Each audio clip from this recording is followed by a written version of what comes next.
Chapters bio में ज़्यादा nutrition तक आ रहा है, तो उसका मतलब सर ये हुआ कि डिबल वाला भी फंक्शन और टाइम डिवाइजन सबका फंक्शन हुआ। हाँ वो तो है, वो तो है।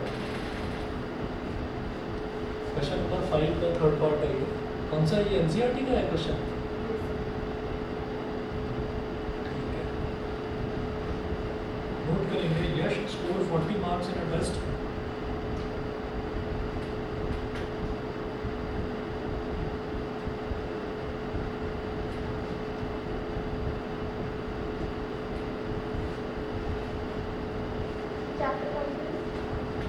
और ये पेयर ऑफ लीनियर इक्वेशन का है।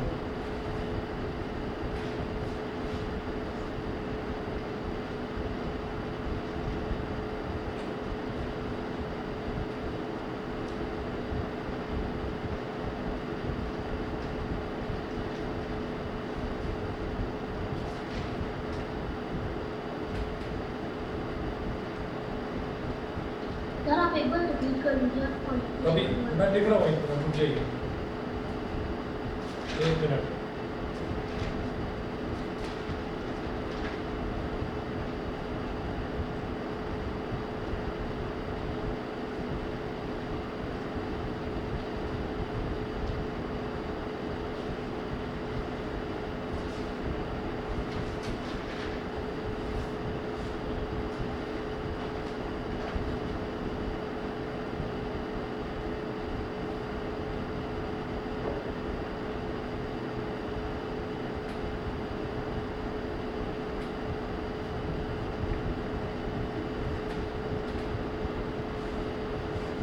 ये कौन सी एक्सरसाइज का, ये पेज नंबर 63 है बेटा एनसीईआरटी में। एनसीईआरटी है अभी सभी के पास? नहीं है, कोई बात नहीं। पेज नंबर 63 है एनसीईआरटी में। क्वेश्चन नंबर 5 का थर्ड पार्ट है। Yash score 40 marks in a test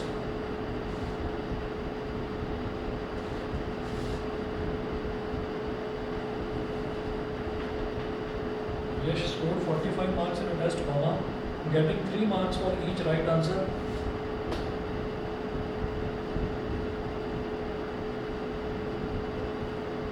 Getting 3 marks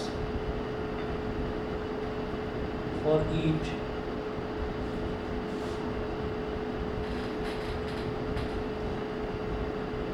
right answer. Getting 3 marks for each right answer and losing 1 mark for each wrong answer.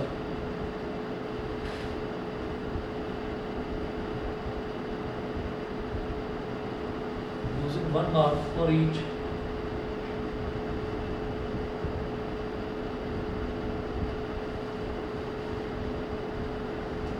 wrong answer. Had 4 marks been awarded for each correct answer, and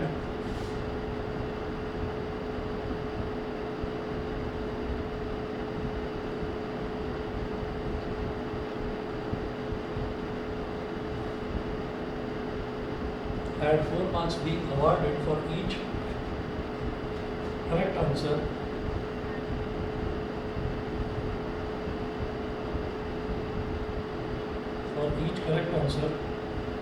and 2 marks being deducted for each incorrect answer.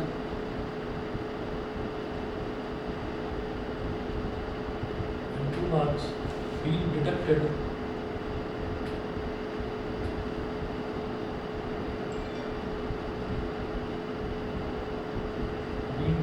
for each incorrect answer.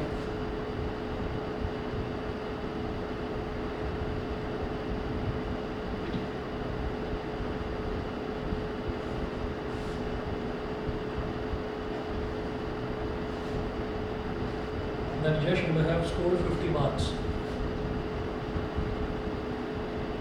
Then Yash would have scored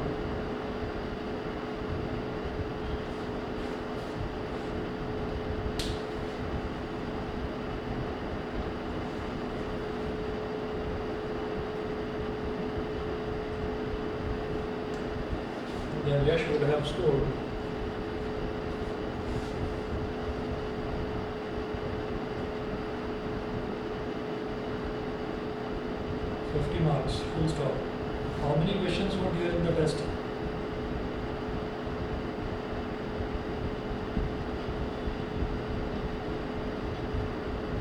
questions?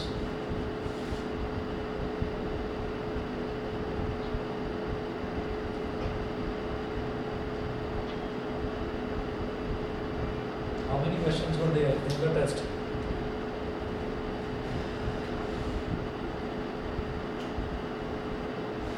देखिए, इस तरीके के questions में क्या होता है कि ये ना नेगेटिव मार्किंग वाला क्वेश्चन है। नेगेटिव मार्किंग वाला क्वेश्चन किस तरह से, जरा देखिएगा। अगर मान लो हमारे पास कोई एक टेस्ट है, मान लीजिए कोई एक टेस्ट है और उस टेस्ट में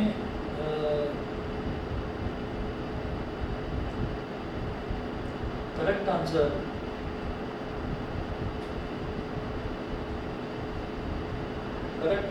सही आंसर होने पर आपको कितने नंबर मिल रहे हैं?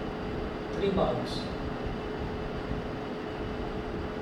3 मार्क्स मिल रहे हैं। अब मान लीजिए आपने करेक्ट आंसर कितने करे, मान लीजिए आपने 5 क्वेश्चन ऐसे हैं जिसमें आपने बिल्कुल सही आपने मतलब आंसर मार्क करा है, ठीक है। मार्क करने का मतलब क्या है कि ये मल्टीपल चॉइस क्वेश्चंस हो गए। मल्टीपल चॉइस क्वेश्चंस में A, B, C, D ऐसे ऑप्शंस दे रखे होते हैं। तो आपने 5 क्वेश्चंस का बिल्कुल सही जवाब दिया और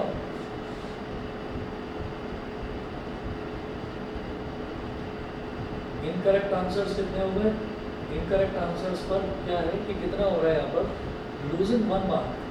लूजिंग 1 मार्क का मतलब क्या है कि गेनिंग, अगर करेक्ट आंसर है तो आप 3 मार्क गेन कर जाते हैं और अगर इनकरेक्ट आंसर है तो आप 1 मार्क लूज कर जाते हैं। तो इसका मतलब क्या है कि जो आपके एग्जिस्टिंग मार्क्स थे भी ना, उसमें से भी 1 मार्क कट गया, ठीक है।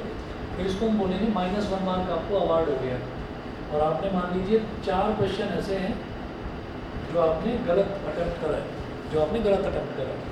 तो आप ये देखिए टोटल मार्क्स आपके कितने हो जाएंगे फिर ऐसे में? टोटल मार्क्स कितने हो जाएंगे भाई? आपने 5 क्वेश्चन सही करे हैं तो एक सही क्वेश्चन पे कितना मिलता है? 3 नंबर मिलते हैं। तो 5 के कितने मिलेंगे? 5 × 3 प्लस एक आपने इनकरेक्ट जो गलत मार्क करे हैं वो 4 क्वेश्चन है। एक गलत आंसर पर आपके -1 नंबर आपको अवार्ड होते हैं, मतलब 1 नंबर आप लूज कर जाते हैं, ठीक है। तो 4 गलत आंसर्स पर कितने हैं? 1 पर -1, तो 4 पर कितने हैं? 4 × -1। इसको अभी समझना, मैं बताऊंगा क्या चीज़ है। 5 × 3 = 15 और 4 × -1 कितना हो गया? -4। तो आपको टोटल 11 नंबर मिलेगा। समझ रहे हैं? इस प्रोसेस को बोलते हैं नेगेटिव मार्किंग। अब आप ये देखो कि जो हमारे यहाँ पर, जो आप लोगों के यहाँ पर स्कूल में जो सिस्टम चलता है वो सिस्टम क्या है कि सही अगर क्वेश्चन है तो आपको पूरे नंबर मिल जाएंगे, जो भी जितने भी नंबर का क्वेश्चन है, अगर 4 नंबर का, 5 नंबर का, जितने का भी उतने नंबर मिल जाएंगे। और अगर गलत है तो आपको -1 नहीं मिलते, आपको कितने मिलते हैं? 0 मिलते हैं, कि एक भी नंबर नहीं मिला। तो अगर हम नॉर्मल प्रोसेस देखें, नॉर्मल जो प्रोसीजर फॉलो होता है, जो स्कूल्स में फॉलो होता है, उसमें सही पर तो मिलेंगे 3 नंबर, लेकिन गलत पर कितने मिलेंगे? 0। गलत पर 0 मिलेंगे। तो होता क्या है इसमें कि अगर स्कूल वाला सिस्टम देखा जाए तो आपको कितने मिलेंगे? 5 सही हैं, 3 नंबर, और 4 क्वेश्चन गलत है तो उस पर 1 नंबर भी नहीं मिलेगा। 4 × 0 यानी कि 0 मार्क्स। तो आपको उसमें 15 नंबर मिल जाएंगे। और नेगेटिव मार्किंग में क्या हुआ? नेगेटिव मार्किंग में वो आपके यहाँ पर जो आपने 15 नंबर गेन करे थे उसमें से भी आपके 4 नंबर रिड्यूस हो गए। तो ये वाला सिस्टम जो है, यहाँ पर जो ये लिखा हुआ है ना, ये लूजिंग 1 मार्क, मुझे लगता है शायद यहीं पर प्रॉब्लम आई होगी, है ना। शायद यहीं पर प्रॉब्लम आई होगी क्योंकि ये सिस्टम स्कूल्स में फॉलो नहीं होता, तो आपको पता नहीं होगा, ठीक। तो इसी को बोलते हैं नेगेटिव मार्किंग। नेगेटिव मार्किंग में क्या होता है कि सही क्वेश्चन पर जो नंबर मिलते हैं उसको प्लस में लिया जाता है, और जो गलत क्वेश्चन पर जो आप लूज़ करते हैं उसको माइनस में लिया जाता है। भाई जो हम गेन कर रहे हैं that is getting added to my marks, और जो हम लूज़ कर रहे हैं वो मेरे मार्क्स में से सब्ट्रैक्ट हो रहा है, ठीक है। तो इस वजह से इसको -1 बोल दिया गया। अब इन्होंने क्या पूछा है हमसे? How many questions were there in the test. तो टेस्ट में कितने क्वेश्चंस होंगे? भाई आप सारे के सारे क्वेश्चन अटेम्प्ट कर रहे हैं, तो टेस्ट में कितने क्वेश्चंस हैं? हम ये कहेंगे कि करेक्ट हमने आंसर सही किसका करा है उसको आप मान लीजिए x क्वेश्चंस वो हैं, और जो हमने गलत मार्क करे हैं उसको आप मान लीजिए कि वो y है। तो आप लिख दीजिए यहाँ पर late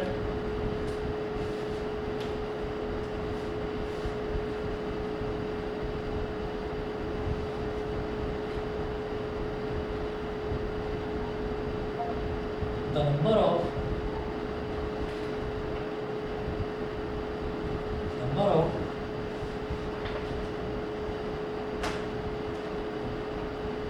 correct answers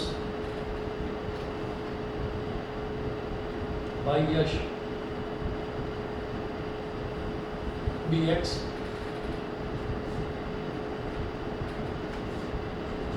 and the number of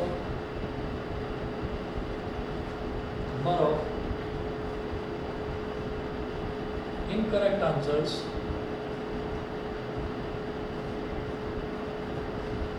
that the number of correct answers by Yash be x and the number of incorrect answers be y. तो उसने सारे क्वेश्चंस अटेम्प्ट कर दिए. अब उसमें है क्या कि उसमें उसने कुछ तो करेक्ट आंसर करे. तो कितने करेक्ट आंसर करे उसने x, कितने इनकरेक्ट करे वो हो गए y. तो देखिएगा, तो वो पूछ रहे हैं कि how many questions were there in the test. तो आप x की और y की वैल्यू निकालकर दोनों को ऐड कर दीजिए. समझ गए? आप x की और y की वैल्यू निकालकर दोनों को ऐड कर दीजिए, तो आपके पास टोटल नंबर ऑफ क्वेश्चंस आ जाएंगे. सही है? अब कैसे निकालेंगे वो देखिएगा. इन्होंने यहाँ पर दो केसेस दे रखे हैं. तो दो केसेस का मतलब क्या है? हमारी दो इक्वेशन बन जाएंगी और फिर मैं एलिमिनेशन से x और y की वैल्यू निकाल लूँगा. तो इन्होंने केस फर्स्ट में बोला Yash scored 40 marks in a test getting 3 marks for each right answer and losing 1 mark for each wrong answer. ठीक है? तो उसने करेक्ट केस फर्स्ट में उसने करेक्ट कितने करे हैं? x नंबर ऑफ क्वेश्चंस उसने करेक्ट करे हैं और एक करेक्ट क्वेश्चन पर उसको कितने नंबर मिलते हैं? 3 नंबर मिलते हैं. उसने इनकरेक्ट कितने करे हैं? y. और एक इनकरेक्ट पर कितने मार्क्स वो लूज करता है? 1. लूजिंग का मतलब हो गया -1. तो इनका टोटल कितना हो जाएगा भाई? इतने मार्क्स उसको मिले सही पर, इतने मार्क्स उसको मिले गलत पर, तो टोटल उसको नंबर कितने मिले हैं? 40 मार्क्स इज इक्वल टू 40. तो ये 40 हो गया. तो ये हो गया 3x minus y is equal to 40. ये बन गई मेरी इक्वेशन नंबर 1. इसके बाद केस सेकंड देखिएगा. केस सेकंड देखिएगा. केस सेकंड में वो बोल रहे हैं had 4 marks been awarded for each correct answer and 2 marks been deducted for each incorrect answer, then Yash would have scored 50 marks. ये अगर कुछ ऐसा हुआ होता कि हर करेक्ट आंसर पर मिलते 4 नंबर और हर गलत आंसर पर घट जाते यानी कि रिड्यूस हो जाते 2 नंबर, तो क्या होता? तो उसके टोटल नंबर आते 50. x इंटू 4 हो गया प्लस y इंटू -2 हो गया.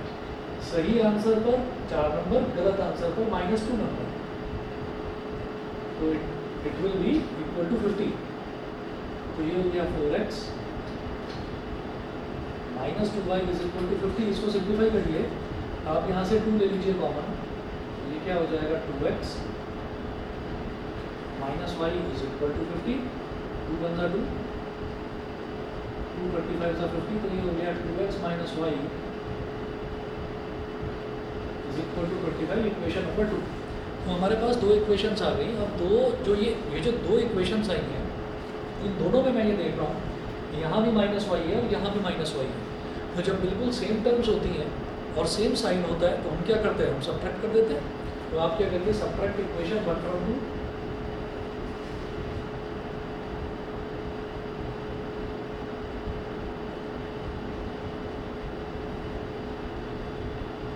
इक्वेशन 1 को 2 में से सब्ट्रैक्ट कर दीजिए.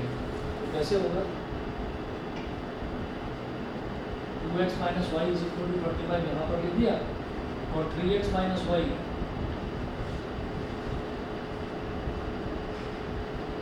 ठीक है.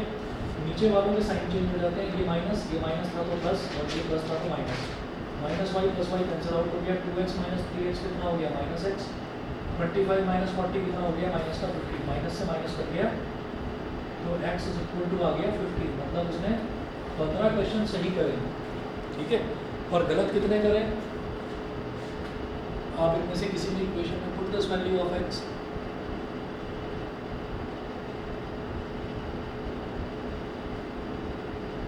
This value of x in equation 1. Equation 1 में डाल दो इस वैल्यू को, x की इस वैल्यू को. इक्वेशन 1 क्या है? 3x minus y is equal to 40.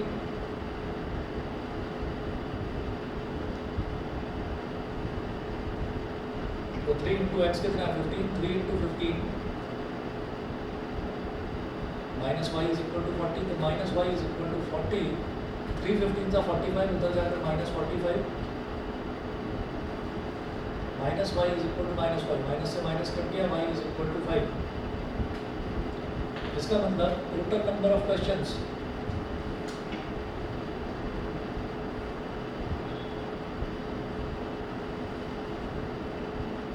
Is equal to x plus y. X कितना है 15, वाई कितना है 5, 15 प्लस 5 20। तो टोटल नंबर ऑफ क्वेश्चंस हो गए 20। बताइए क्लियर, समझ गए?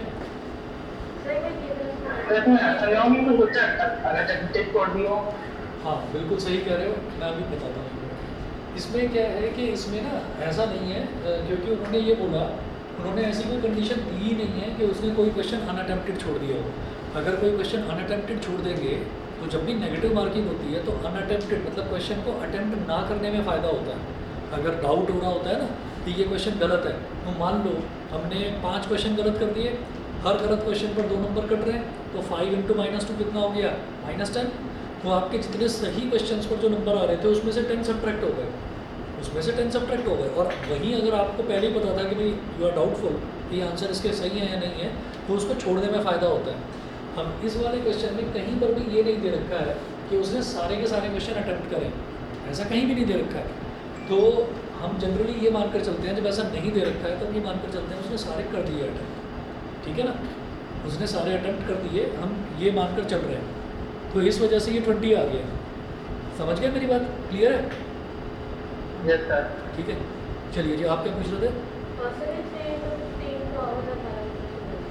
अच्छा, ये जो है 3 × 15 हो गया 45, और 45 हो गया प्लस का, जब उसको उधर ले गए तो -45, तो 40 - 45 हो गया -5, और यहाँ बचा केवल -y, तो माइनस से माइनस कर गया, ये हो गया।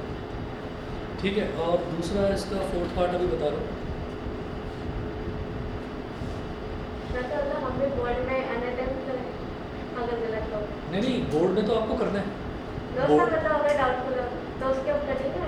नहीं, कहीं नहीं कटेगा नंबर। ये क्या होता है कि जो कॉम्पिटिटिव एग्जाम्स होते हैं ना, तो उसमें होता है कि सही क्वेश्चन पर तो पूरे नंबर मिलेंगे, और जो गलत क्वेश्चन है उस पर -1 या -2 ऐसे। बोर्ड में भी होती है। नहीं, बोर्ड में नहीं होती, बोर्ड में तो 0। बोर्ड में नेगेटिव मार्किंग होने लगे तो फिर नहीं, बोर्ड में नेगेटिव मार्किंग होने लगेगी तो फिर तो बस भूल जाओ, 90% वगैरह कहाँ आएंगे फिर। अच्छा चलिए, एक थर्ड इसका 4th पार्ट और देखिए। आर्या, इसके बाद कर पाऊँगा वो प्रोबेबिलिटी वाले क्वेश्चंस जो मैंने बताया था ना, वो लीप ईयर वाला। Yes sir. ठीक है, इसके बाद कराऊंगा। उसके अलावा भी कोई डाउट हो तो पूछना। कल है ना एग्जाम तुम्हारा?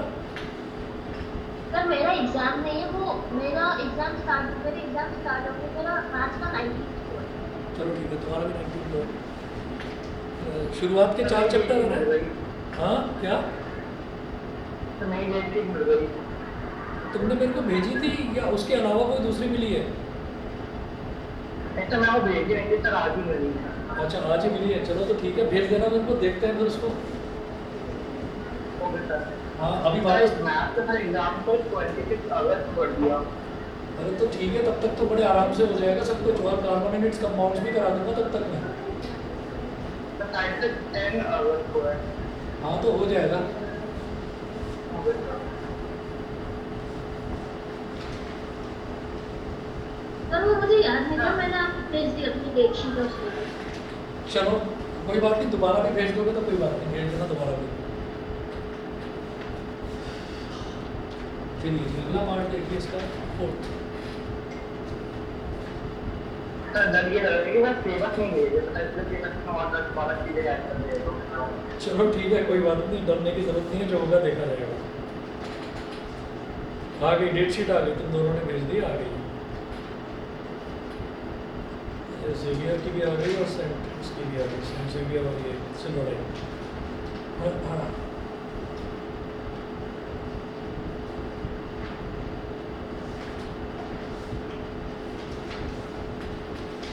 चलो जी देखो, 4th पार्ट नोट करें। Places A and B are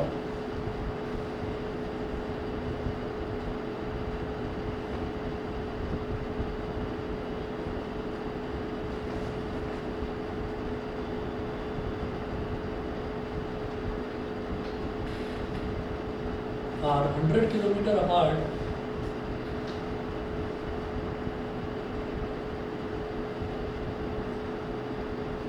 places A and B are 100 km apart on a highway, full stop, one car starts from A and another from B at the same time.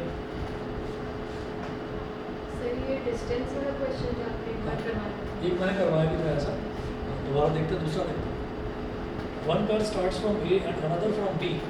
One car starts from A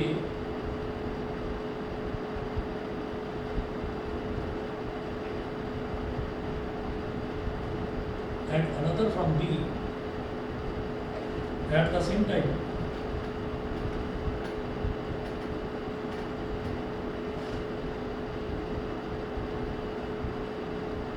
Full stop. If the cars travel in the same direction at different speeds, if the cars travel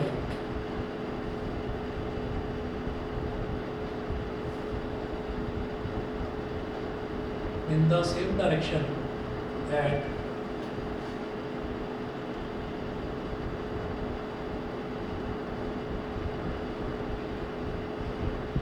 if the cars travel in the same direction at different speeds, they meet in 5 hours.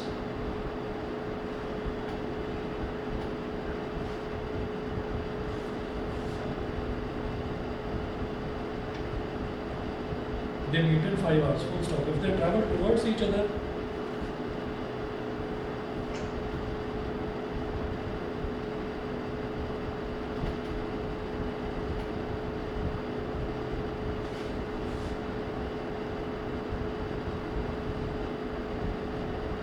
if they travel towards each other, comma, they meet in 1 hour.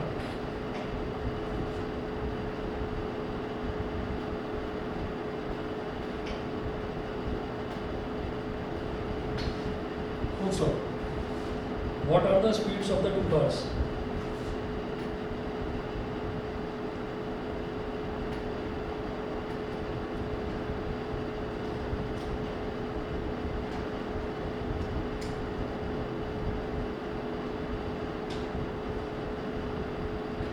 What are the speeds of the two cars?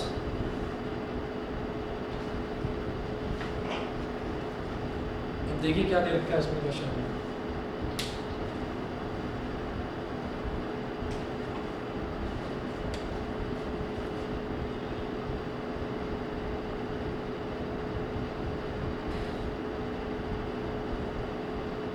A is first and the two cars travel in the same direction.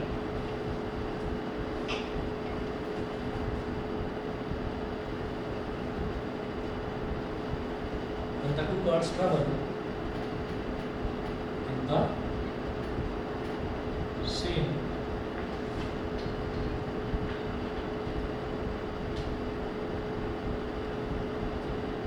when the two cars travel in the same direction, जब दोनों car same direction में travel कर रही हैं तो हम क्या करेंगे,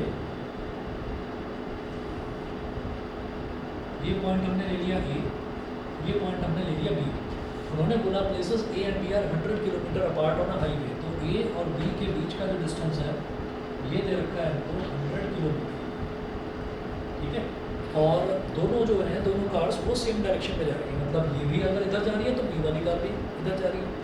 तो आप ये देखिए, one car starts from A and another from B at the same time, if the cars travel in the same direction at different speeds. तो हम क्या करेंगे कि फर्स्ट कार की स्पीड को x मान लेंगे और सेकंड कार की स्पीड को y मान लेंगे.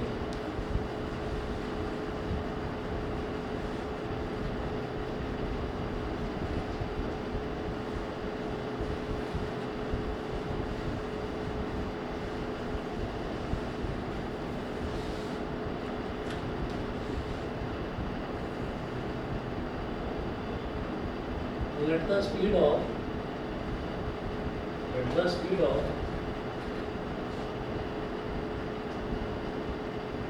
speed of first car which is at A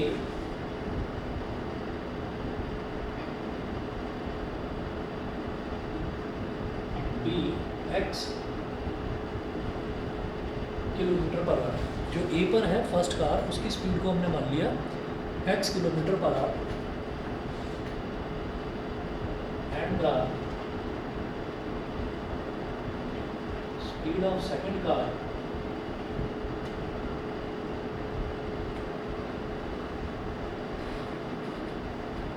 which is at B y kilometre per hour. तो जो सेकंड कार है जो कि B पर है उसकी स्पीड को मैंने मान लिया y किलोमीटर पर आवर, ठीक है। And let both these cars meet up at a point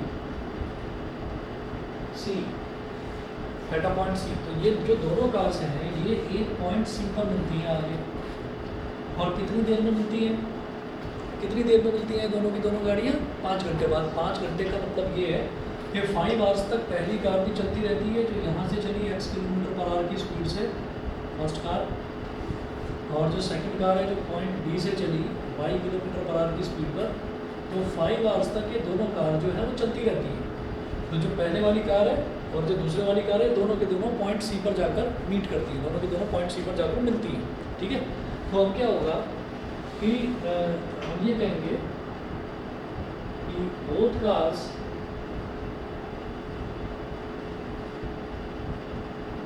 meet after 5 hours, which means that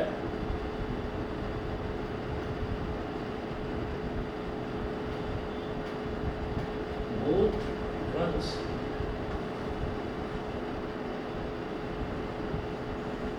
for 5 hours, ठीक है। दोनों ही कारें 5 घंटे तक चलती रहती हैं। तो आप ये देखिए, होता है ना कि A की स्पीड ज़्यादा होगी B की कम। हाँ भाई A की स्पीड तो ज़्यादा होगी ही तभी वो उसको B को कैच कर पाएगी, नहीं तो कैच ही नहीं कर पाएगी।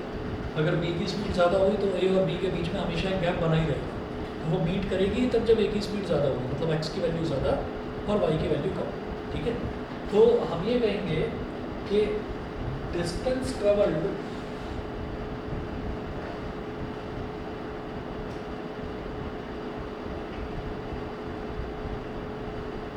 बाई फर्स्ट कार ने कितना डिस्टेंस ट्रेवल करा, फर्स्ट कार ने कितना डिस्टेंस ट्रेवल करा A से लेकर C तक, तो इसको बोलेंगे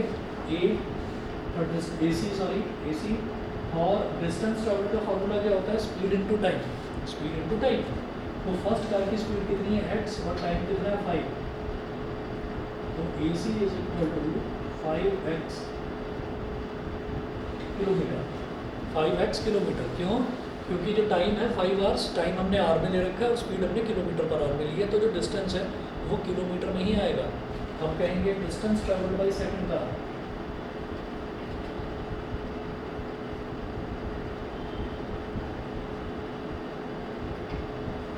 distance travelled by second car is equal to, second car कितना डिस्टेंस ट्रेवल कर रही है B से लेकर C तक, तो BC।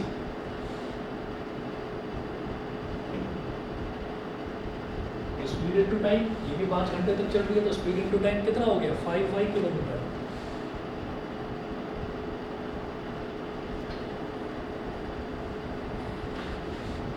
फाइव एक्स किलोमीटर और 5y किलोमीटर, ठीक है।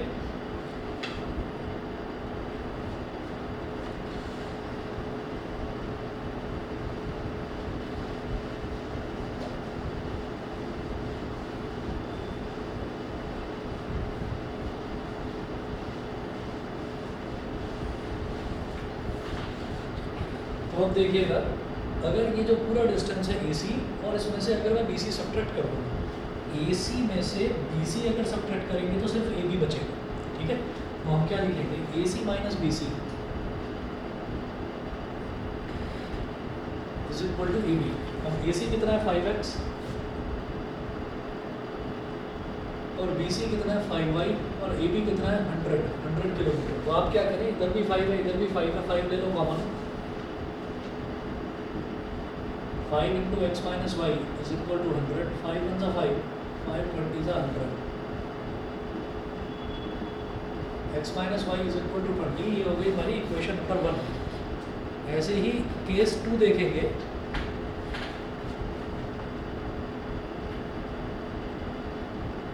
इस सेकंड में है when the two cars travel in the opposite directions,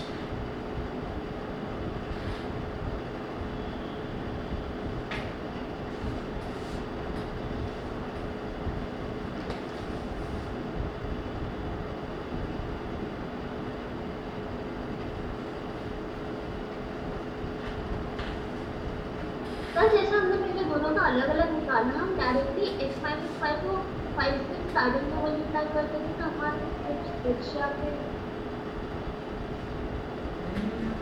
जैसे हमने AC का निकाला फिर BC का निकाला। अगर हम डायरेक्टली इसको ऐसे भी लिख सकते थे कि 5 ब्रैकेट में open x-5 is equal to 100। बेटा वो एक्सप्लेन तो करना पड़ेगा ना, 5 को मैंने सीधा x माइनस वाई से क्यों मल्टीप्लाई करा। Okay sir. इस वजह से जो ये तरीका है ज़्यादा सही है कि मैंने पहले AC पूरा डिस्टेंस निकाला, फिर BC पूरा डिस्टेंस निकाला, बड़े डिस्टेंस में से छोटा डिस्टेंस माइनस करूँगा तो ये बीच वाला डिस्टेंस आ जाएगा AB। यस। ठीक है, तो ऐसे ही देखेंगे when the two cars travel in the opposite directions। ये हो गया A, ये हो गया B, और बीच में हमने एक पॉइंट ले लिया, अब इस पॉइंट को बोल दीजिए D। अच्छा, A और D के बीच का जो टोटल डिस्टेंस है वो तो फिक्स है 100 kilometre. They are the points A and B are 100 kilometre apart. ठीक है, तो जो फर्स्ट कार है जो कि x किलोमीटर पर आवर की स्पीड से जा रही है, और जो सेकंड कार है जो कि इस तरफ, अब ये इस तरफ आ रही है y किलोमीटर पर आवर की स्पीड से, तो अब क्या होगा, डिस्टेंस ट्रेवल्ड बाई, या आप ये कहें कि let both cars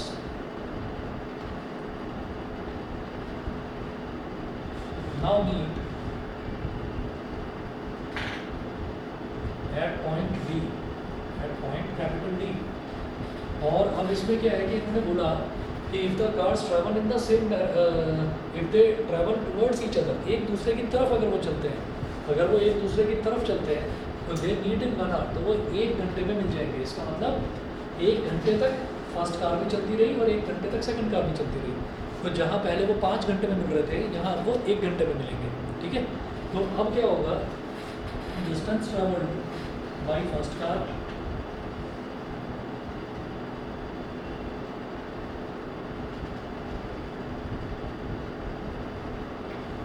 distance travelled by first car कितना डिस्टेंस ट्रैवल कर रही है A से लेकर D तक, AD।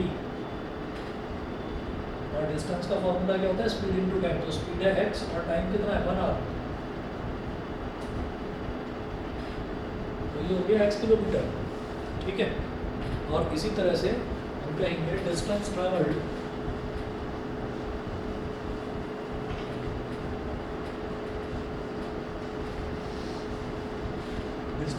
बाई सेकंड कार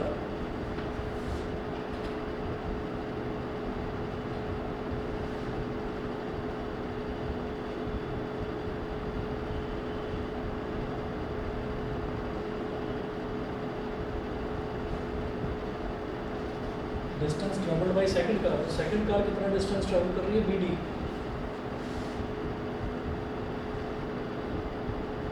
और ये कितना हो जाएगा भाई, इसकी स्पीड कितनी है भाई, और 1 घंटे के लिए ही चल रही है ये भी, तो स्पीड इनटू टाइम यानी कि y इंटू 1।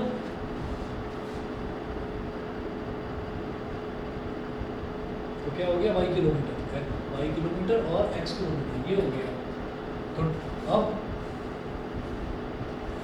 हम ये देखें कि इसने कितना डिस्टेंस ट्रैवल करा AD, इसने कितना डिस्टेंस ट्रैवल करा BD। अगर मैं AD और BD दोनों को ऐड कर दूं तो पूरा AB हो जाएगा विच इज़ 100 किलोमीटर। ठीक है, तो अब क्या करिए, AD प्लस BD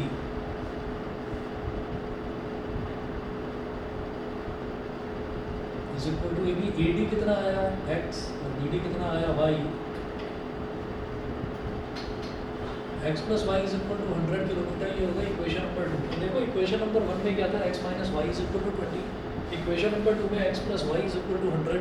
तो एक तरफ माइनस वाई है, एक तरफ प्लस वाई है, सिंपली दोनों को ऐड करना है, तो minus y plus y cut जाएगा। तो आप क्या करें, add equation 1 and 2।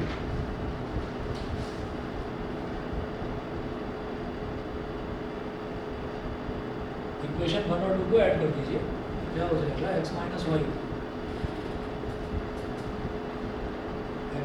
Is equal to 20 और x plus y is equal to 100।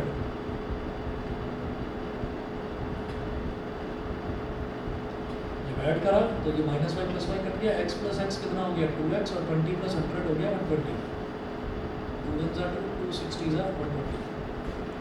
तो x की वैल्यू आ गई 60 किलोमीटर पर आवर।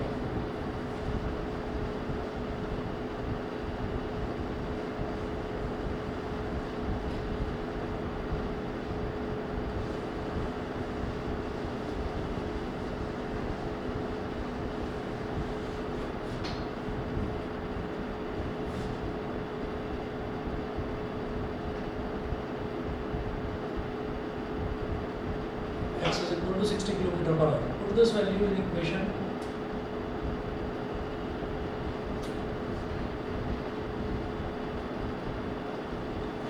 इक्वेशन 2 में इस वैल्यू को डाल दो, x की वैल्यू को, x प्लस वाई मतलब 60 plus y is equal to 100. तो y की वैल्यू कितनी हो गई 100 माइनस 60 मतलब y इज इक्वल टू हो गया 40 kilometre per hour. 40 kilometre per hour. ठीक है, और कोई डाउट है? So was it 3.3 for last first का 6th part? चलो 2 मिनट रुको, पहले मैं प्रोबेबिलिटी का करवाता हूँ क्वेश्चन. प्रोबेबिलिटी थोड़ा बहुत किसी को आइडिया है? आप सबको प्रोबेबिलिटी करना ही. हाँ बस वही वाली प्रोबेबिलिटी, और कोई बहुत ज़्यादा टफ वाली नहीं है. प्रोबेबिलिटी बस यही होती है कि number of favourable outcomes upon total number of outcomes. 2 minute रुकिए, अभी आता हूँ.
चलिए जी देखिएगा, मैं इसमें एक क्वेश्चन करवाऊंगा प्रोबेबिलिटी में. इंपॉर्टेंट क्वेश्चन है. ऐसा होता है कि जो हमारा नॉर्मल जो ईयर होता है ना, नॉर्मल ईयर में 365 डेज होते हैं और संडेज जो हैं वो जनरली 52 होते हैं, ठीक है। ये कैसे पता चलेगा अभी बताता हूँ। क्वेश्चन देखिएगा,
क्वेश्चन है ये नोट करेंगे, फाइंड द प्रोबेबिलिटी। और ये मतलब हर 1-2 साल में मतलब बोर्ड में ये वाला क्वेश्चन पूछ ही लिया जाता है। तो क्वेश्चन देखिएगा क्या है।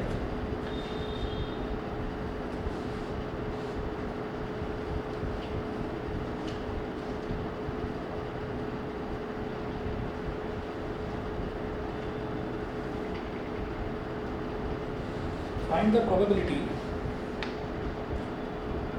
find the probability that a leap year selected at random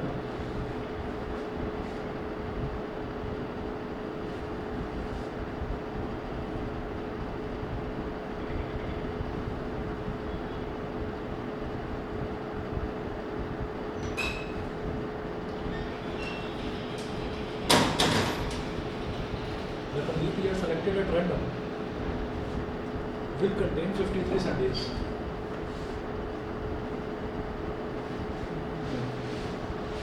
Will contain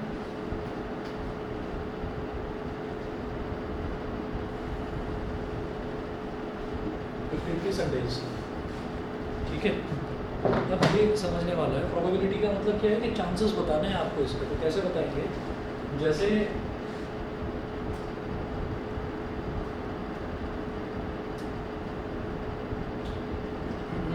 number of days in a leap year, number of days in a leap year कितने होते हैं? 366। यहाँ लिखिएगा नंबर ऑफ वीक्स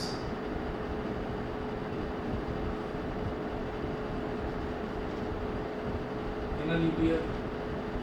ये कैसे निकाला जाएगा कि आपने क्या करा, ये जो 366 है और एक वीक में 7 डेज होते हैं, तो 366 को 7 से डिवाइड कर दो, तो जो भी वैल्यू आएगी उससे ये पता चल जाएगा कि वीक कितने होते हैं इसमें। देखिए 7 5 are 35, 36 माइनस 35 हो गया 1, 1 के आगे 6 लगा दो, ये हो गया 16। ठीक है, अब 7 2s are 14, 16 माइनस 14 हो गया 2। इसका मतलब क्या हो गया कि 52 से तो ये पूरी तरह से डिवाइड हो रहा है, 52 से पूरी तरह से डिवाइड हो रहा है, तो मतलब ये है कि 52 वीक्स तो इसमें है ही, लेकिन उसके अलावा 2 दिन और बचते हैं। अगर मान लीजिए 364 डेज हुआ करते किसी भी पूरे साल में 364 डेज होते, तो फिर ये फिक्स हो जाता है कि पूरे ईयर में हमारे 52 वीक्स है ना, एग्जैक्टली 52 वीक्स है। लेकिन क्या है कि 52 से पूरी तरह से डिवाइड हो गया तो 52 तो वीक्स हैं ही, साथ में जो रिमाइंडर बचा वो क्या है कि 2 दिन है। ठीक है, तो इसका मतलब है a leap year contains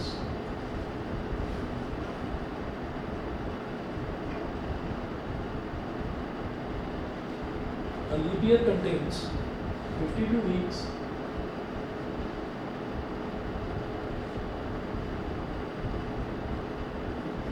and 2 days।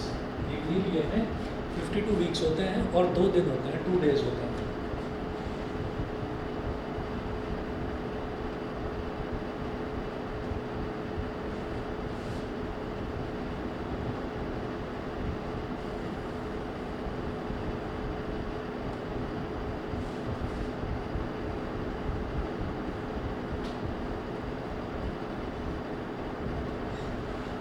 ठीक है। तो वो पूछ रहे हैं जब 52 वीक्स हैं पूरे के पूरे, तो 52 संडेज तो होंगे ही उसमें भाई, 52 पूरे पूरे वीक्स हैं तो उसमें 52 संडेज तो होंगे ही। अब वो बोल रहे हैं कि find the probability that a leap year selected at random will contain 53 Sundays. तो वो जो बाकी के 2 बचे हुए दिन हैं उनमें भी कोई एक संडे हो, तो टोटल नंबर ऑफ संडेज कितने हो जाएंगे? 53 हो जाएंगे पूरे साल में। तो पूरे लीप ईयर में 52 संडेज तो हो गए क्योंकि 52 वीक्स हैं। हम ये लिखेंगे the remaining 2 days can be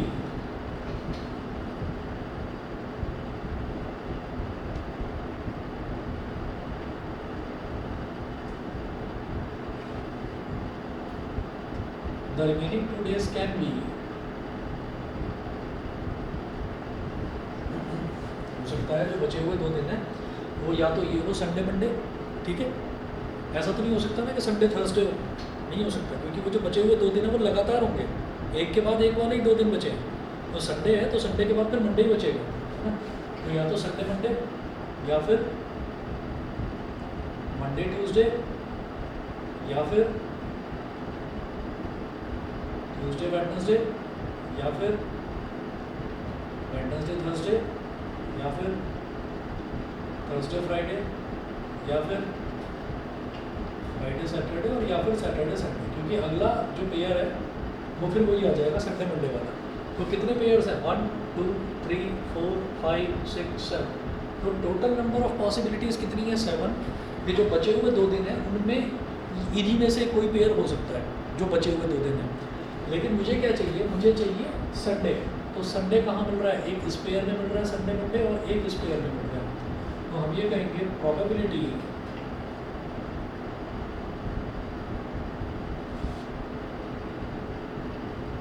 of 53rd Sunday in a leap year, 52 Sundays तो फिक्स हो गए। तो probability of 53rd Sunday in a leap year, कि उसमें 53rd संडे भी आ जाए, वो क्या होगा? Favourable possibilities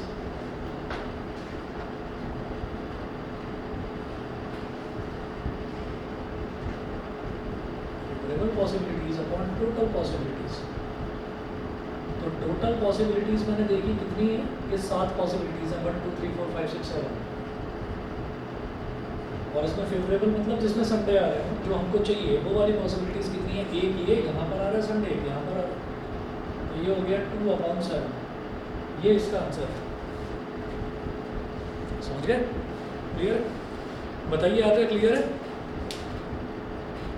yes sir. ठीक है, ये है। तो आज के लिए इतना ही, और बाकी जो है एक बार कल मैसेज देख लेना। मैं ये जो कमिंग वीक है इसमें किसी एक दिन का मैं ऑफ रखूँगा, या तो कल का, या तो मंडे का, ट्यूसडे का, वेडनेसडे का।